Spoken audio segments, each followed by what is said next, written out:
খেজুরের রস। দাদা দাদা প্রশ্ন উত্তর রাখো এখন। আমার একটা প্রশ্ন আছে দাদা, আমার এই প্রশ্নের উত্তরটা দিতেই হবে তোমার। কি প্রশ্ন আছে? না না, তুমি উত্তরটা তোমার দিতেই হবে, সঠিক উত্তর দিতে হবে, পারবে কি? আমাদের খেলাটা হয়ে যাক। না না, খেলা আমার কোথা আগে দিতেই হবে, আমার কোথার উত্তরটা আগে দিতে হবে কি? হ্যাঁ, প্রশ্ন করতে পারে। আমার এই 27 বছর বয়স, আব্বা আমার এখনো বিয়ে দিচ্ছে না কেন? এই প্রশ্নের উত্তরটা দাও।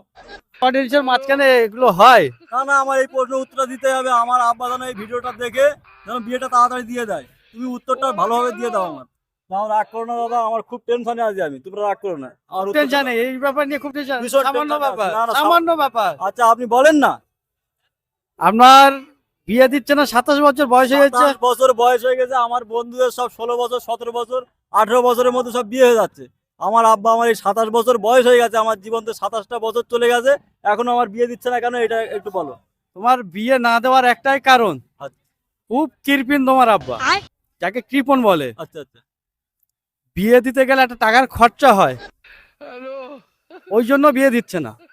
ও তাই এই ব্যাপার, আব্বা তাহলে কিপটা, খুব কিপটা, খুব গ্রামের কৃপণ, ওই লোক জন্য সব দিচ্ছে বলে। না। তোমার এখন একটা করণীয় আছে, যদি কোনো মেয়েকে ভালোবেসে থাকো তাহলে সেই মেয়েকে নিয়ে ডাইরেক্ট বাড়িতে চলে এসো।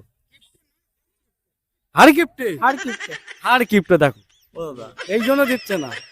আমি তো, কেউ তো আমার সাথে প্রেম করতে চায় না তো। কোনো মেয়েকে এখন থেকে তুমি চেষ্টা করো ভালোবেসে বুঝিয়ে তাকে নিয়ে বাড়ি চলে এসো, তোমার আব্বা তোমাকে বিয়ে দেবে না। দাদা কি বলছি? দাদা হ্যাঁ ঠিক বলছে, ওইটাই আপনাকে বলছে, ওইটাই তুমি দেখো, নিয়ে তারপরে তোমার বাবাকে একটু বুঝাও কোন ই কারণ করবে। পয়সা খরচার ভয়েতে বিয়ে দিচ্ছে না। তাহলে আব্বা কি আমার বিয়ে দেবেই না টোটালি? না, এই আপনার যে গল্প যে 100 টাকা চাইলে 10 টাকা দেয়, মানে কৃপণ। বিয়ে কখনো তোমার দেবে না পয়সা খরচা করে।